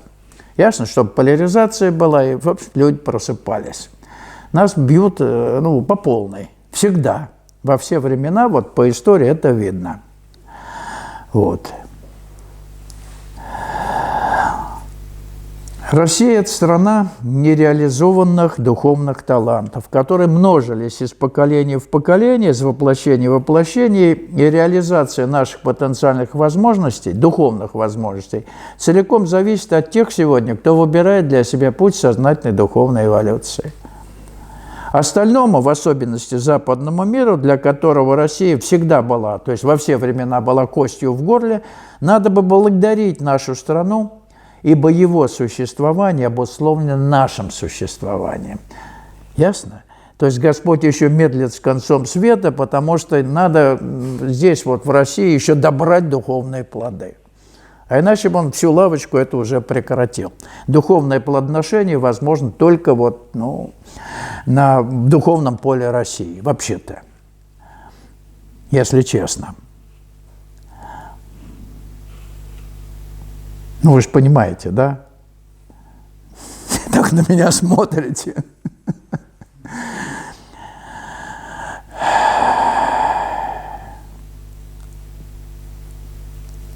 Напомню, как божественное провидение относится к своему любимому детищу, и что оно предпринимало в 20 столетии с целью поддержания продуктивной напряженности в нашей духовной ниве.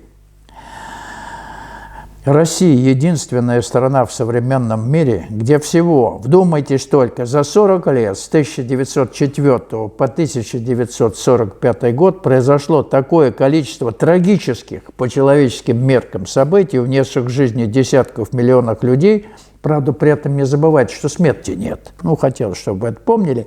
Которых бы с лихвой хватило всему остальному человечеству. Перечислю эти события. Русско-японская война 904-905 годы, окончившись поражением России на Дальнем Востоке. Первая русская революция 905-907 год. Первая мировая война 914-918. Две революции, буржуазная и социалистическая 17 года. Гражданская война 1918-1920 годы. Массовые крестьянские волнения 22-27 годы. Голод и Поволжье на Украине 28-30 годы. Период сплошной коллективизации на селе 29-32 годы. Период политических репрессий 35-38 годы. Причем репрессии, как сегодня показывают исторические материалы, без которых война, вот та грядущая война, она должна быть обязательно выиграна, не была бы.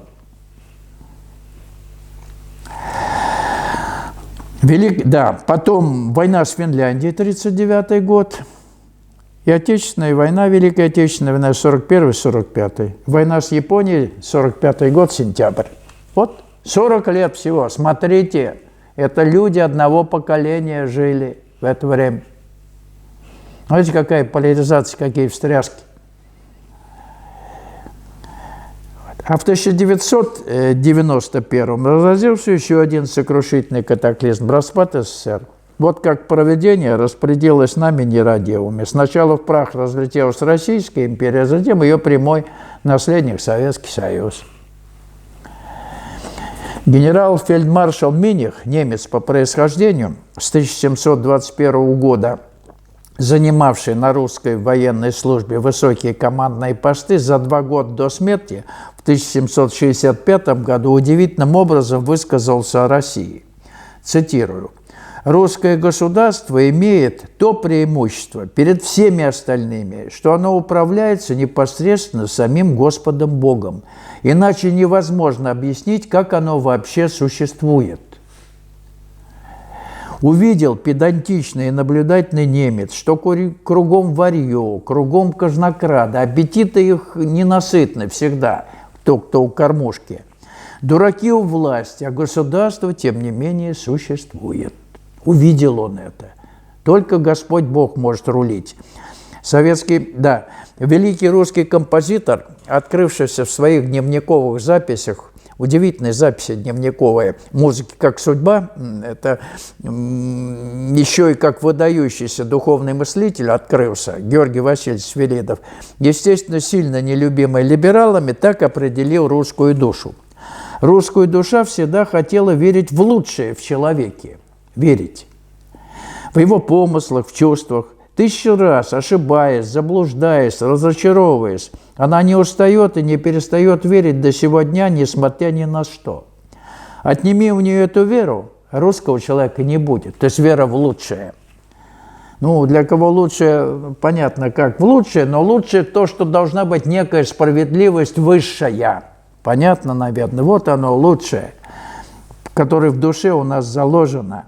Отними у нее эту веру, русского человека нет. Будь другой человек, и не какой-то особенный, но уже совсем раб, совершенно ничтожный, раб материального, хуже и гаже, чем любой захолустный обыватель Европы. У нас либо ангелом станешь, либо другая крайность.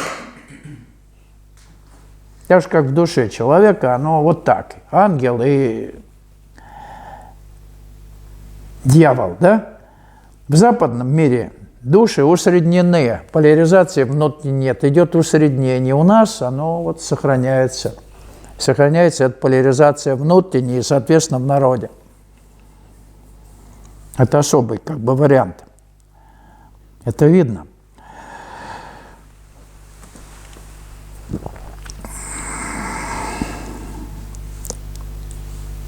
Тысячелетиями складывалась эта душа, и сразу истребить ее оказалось трудно. Но дело истребления идет мощными шагами теперь. Это цитата Свиридова. Тончайший поэт-лирик и активный государственный деятель Федор Иванович Тютчев в своем знаменитом четверостишии прямо указал на особое положение России в современном ему мире. Ну, все знаете, наверное, умом Россию не понять, аршином общим не измерить, у нее особенная стать, в Россию можно только верить. И он же, Тютчев, о божественном провидении и нашем наплевательском отношении к Господу. Процитирую Тютчева. «Путь промысла его неведом потому, что вера есть в него, но веры нет ему». Мы все о Боге говорим, да, но ему веры нет. Как вы можете себя отдать на волю провидения, довериться целиком? Нет, вы верите, что он есть. И сегодня вера, она вот вся вера наоборот, те, кто говорит о вере в Господу, сегодня верят в то, что надо верить в Бога. Знаете, верят в то, что надо верить в Бога. Это вообще вот бред какой-то. Это вот, я это увидел, думаю, что это такое? Верят в то, что надо верить в Бога. Это как-то вот так, вот когда прочитаешь вот это, да, вот оно вот, должно же бить-то вас по сердцу. Как это так? Верить в то, что надо верить в Бога. А сегодня это кругом повально. Без него никуда, в него надо верить. А ему доверия нет. Вот лично вы ему не доверяете. Вот такая беда. И снова Тютчев, цитирую, «Истинный защитник России – это история. Ею в течение 3 столетий неустанно разрешается в пользу России все испытания, которыми подвергает она свою таинственную судьбу». Пролить свет на особое положение России. Я бы еще привел замечательные строки советского поэта Юлии Друниной. Женщина-поэт или поэтесса? Вот как это? Поэтесса? Это поэт, конечно. Вот у меня язык не повернется назвать Цветаевой поэтессой. Поэтесса – это которые плетут про любовь, там вот эти всякие закорючки. Вот. А должно быть что-то такое вот могучее. Так вот, она, Юлия Друнина, написала совершенно удивительные строки о нашем Отечестве. «Нет, никогда моей России душу благоразумный Запад не поймет». Нет, никогда моей России душу благоразумный Запад не поймет. Но о какой душе речь, которую благоразумный Запад не поймет? Безусловно, о небесной душе России. То, что формируется и формировалось где-то вот там, вот, на небесах, и оказывало влияние действительно на нашу повседневную жизнь. То есть вот тонкий план или тонкий мир или небесная Россия, она, безусловно, строится. Она, безусловно, есть. И при изменении материальности Земли, изменении сознания, там уже есть что наделанное. Надо только туда будет подключиться, переселиться. Понятно? Так что работайте, трудитесь и верьте, что впереди, наверное, что-то ждет более серьезное, чем здесь. Вот то, в чем мы барахтаемся. Вот. Это надо просто с пониманием пройти и решить свою судьбу здесь и сейчас. Вот сегодня. Пролить свет на особое положение России, у которой в самом деле особенная стать, особое положение России в мировой истории, могут результаты оригинальной научной работы о русской истории, выполненной в Принстоне, Соединенные Штаты Америки, группой математиков, программистов и системных аналитиков.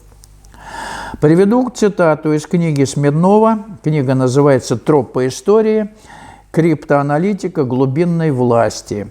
Эта книга была издана Институтом системно-стратегического анализа в 2020 году. Вот цитата из этой книги. В изданной в Принстоне работе содержатся результаты статистического анализа больших данных, относящихся к России. Исследователи, используя современные мощные методы и стандарты математико-статистического анализа, посчитали вероятности исторических трансформаций, событийных преобразований внутри ситуации для остальных стран мира за 1801-2005 годы, то есть за 200 лет в России и в остальных странах мира. Что происходило? Выяснилось, что вероятности для столь разных стран, как США, Великобритания и Франция, с одной стороны, Китай, Япония, Германия, с другой, укладывается в определенный исторический статистический коридор. Исследователи назвали этот коридор вероятной статистической последовательностью исторических событий.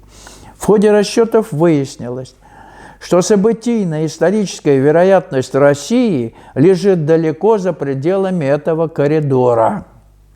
Таким образом, мало того, что отклонение российской вероятности от главной исторической вероятности на несколько порядков превышали среднеквадратическое отклонение, а это говорит еще и о невероятности истории России относительно истории всех остальных ныне существующих ключевых стран мира.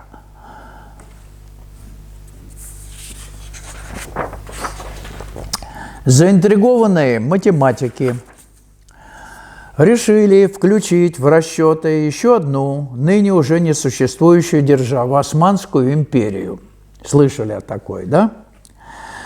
К их удивлению, о чем они прямо написали в книге, османская история лежала в рамках исторической последовательности.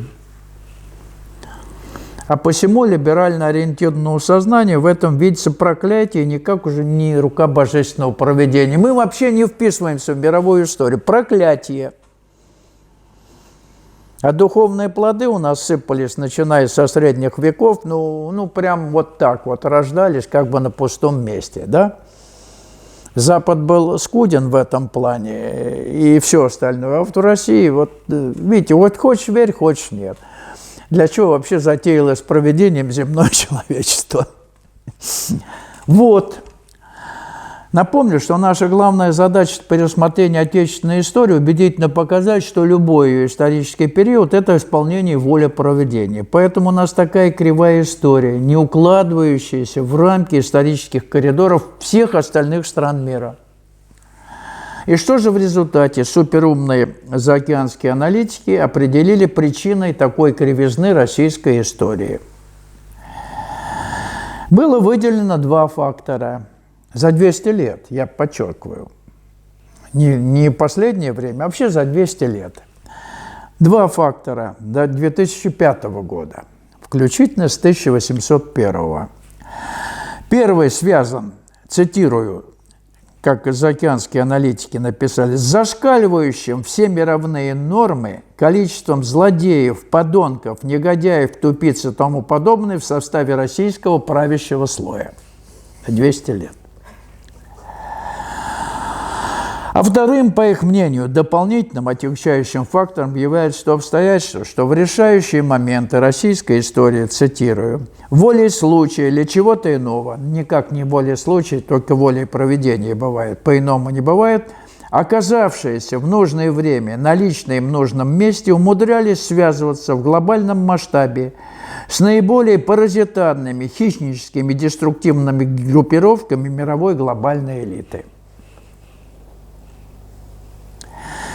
Видимо, благодаря этим самым злодеям, подонкам, негодяям и тупицам, которые подвязались во власти, а не будучи таковыми, туда очень сложно пройти, да? Вот. В духовном поле России поддерживалась продуктивная эволюционная напряженность, да? А так бы все скисло, и все, сдулись бы мы, которая прямо способствовала духовному становлению отдельных индивидов, особо отмеченных провидением. Мудрый Георгий Васильевич Свиридов так отозвался о своем родном отечестве.